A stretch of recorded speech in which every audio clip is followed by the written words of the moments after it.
if you're building up a agency, for example, or something that's like a monthly reoccurring stream, you want to make certain that all of your clients or all of your customers, they're satisfied. Otherwise, they're just going to leave and go to your competitors. So, what are your thoughts on this, James? So my initial thoughts on improving customer satisfaction is to do with under promising and over delivering. So in everything that you do, I hate hearing salespeople that kind of over promise and they can never deliver on what the promises are, because long term they're not going to be a long term customer. So I'd prefer to under promise and then over deliver.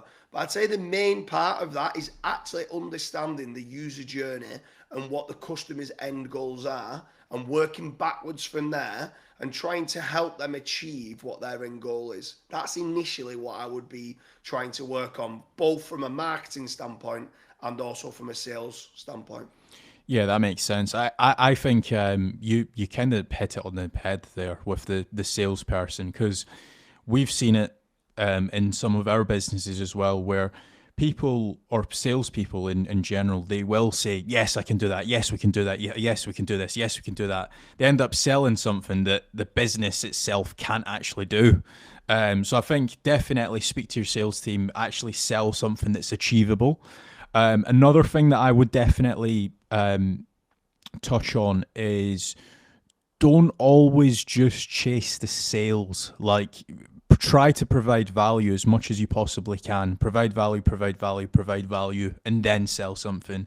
Because at that point, if you're providing loads of value as a business, like let's say for example, we're talking about an SEO agency, right? If you can provide value to that business owner of, oh, by the way, we've started scaling out your website traffic, but if you also thought about doing some CRO, your website's a little bit outdated, maybe you want to look at doing a completely new website, or maybe there's a few different elements that you want to actually include, maybe like a chat box or a multi-step contact form, just certain things like that. And at that point, as soon as you actually plant the seed to that person, they might think, well, actually, no, if that you make a good point. We have went from, let's say, 1,000 hits a month to 5,000 hits a month. Why isn't our inquiries actually growing? So I think just being able to provide value as much as you possibly can definitely help as well with customer satisfaction.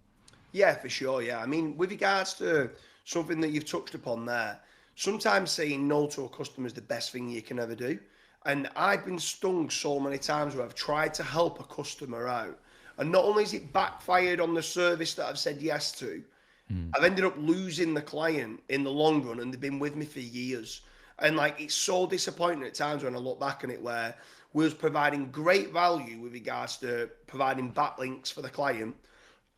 They had a problem and they wanted a redesign being done, and they asked, could we do it? We want, it wasn't our strengths, but we just said yes because we thought, well, we don't want to lose the client. We want to help them out as much as we can. We got involved in a site that was just built horribly wrong.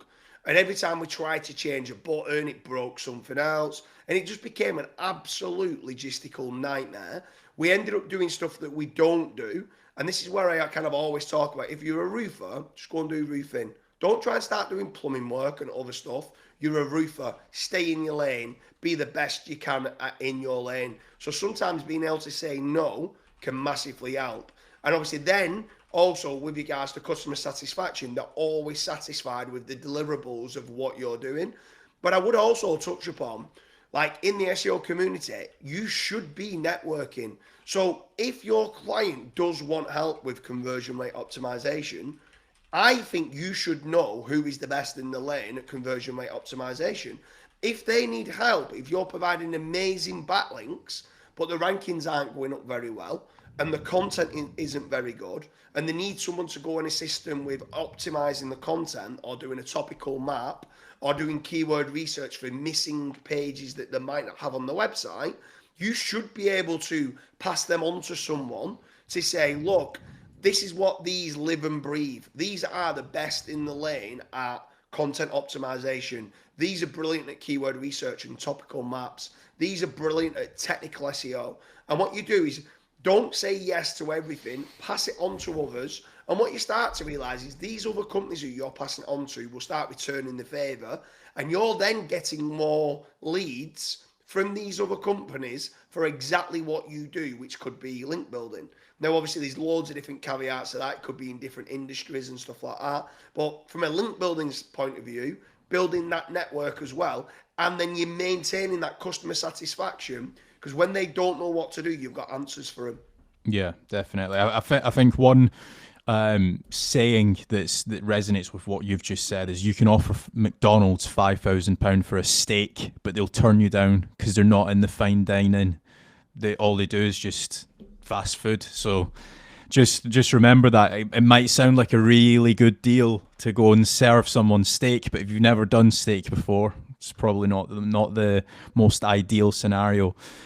So obviously we've touched about providing value. We've touched about not just chasing sales, trying to just generate more revenue. But what about when it comes to actually going back and forth with the client? Because again, with the rise of AI and stuff like that, surely it's easy, or it's a lot easier now to get response times within 12 hours to people. If somebody's asking you a question like, oh, what is it about this solar panel that makes it really good? Do you think that's important? Do you not think that's important? Yeah, do you know what? Right, I'll give you one or two kind of examples of this where it's absolutely key. So, in my opinion, the more touch points with the customer, the better.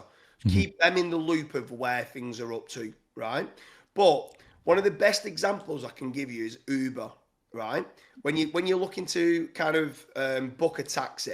Now, these aren't specific touch points, but when you order Uber, you know where your taxi is up to, and you see how many minutes it is away. Now, you also see when the taxi might be stopped at some traffic lights, and if by seeing where something's up to along the way, and you're having to wait 15 minutes, you're fine with that user experience waiting 15 minutes because you can see where they're up to. People's issue is when sometimes for another taxi, you might want to be waiting 7, 8 minutes. But when you don't know how much longer it's going to be, you start getting flustered. Where's it up to? Where's the taxi up to? Exactly the same thing happens so we've got a disavow service.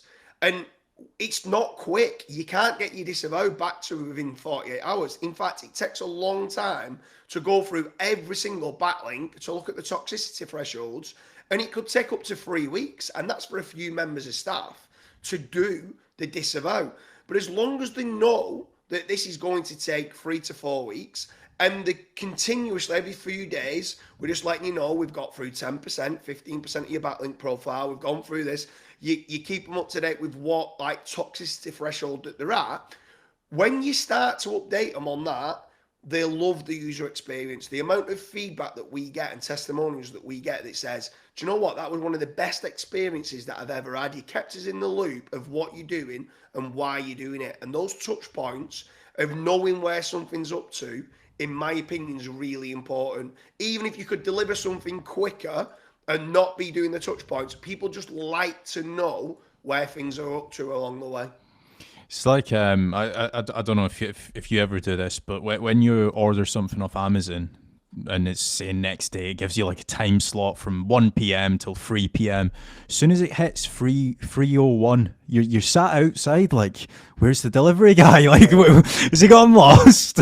So it makes total sense. And again, like that's another thing that Amazon's actually done really well. You can actually start tracking your delivery guy. Might be a little bit stalker like, but they've definitely done the actual data behind it and realized that it's probably a much better user experience than not knowing. But even on the touch points from Amazon, like even the place the order, they get a thank you email saying you placed this order. So one thing you can just double check, did I place, oh God, I didn't know I added that to my cart. If you made a mistake, you might be able to go in and cancel a certain element. But also then dispatch. Okay, now your item is now being dispatched. Now your item is now with your courier and stuff like that. At least you know where things are up to. You're fine to wait when you know how long something's going to be. It's when you don't know, at that point, you start chasing people up. You then start going, oh, this experience is not very good and stuff like that. So I would say, yes, touch points and after sales is very important to improve customer satisfaction. Yeah, definitely. It's also, I don't know what your thoughts are on this, but it's also a very cheap job as well. Like an apprentice could probably do something like that. It doesn't need to be somebody with 15 years experience and a degree and stuff like that. It could literally just be a 12 and a half grand, 13 grand a year apprentice doing that. Yeah, for sure. I mean, like you said, they can follow a process of like you're at step number one, you're at step number two, you're at step number three, and they just need to know when they're at step number four to send step number four. And a lot of it can even be automated, to be fair, nowadays with AI. Yeah. So certain systems can be put into place and it can go, okay, send them this, this, and this, and then stuff like that. So, and if you are looking not just for customer satisfaction, as you start to improve customer satisfaction, you can then normally start to get more sales. So the Mhm. upsells and the cross sells and the downsells that you can start to do with the more touch points, because they might start responding saying, do you do this? And thanks a lot. Can you do that? There might be other things along the way of those extra touch points that you might be able to get more sales put in there as well. Yeah, definitely. So that's been our video on how to improve customer satisfaction. If you guys do have any questions or if you think that we've missed out on anything, drop a comment down below and we will be in touch. Thanks for watching.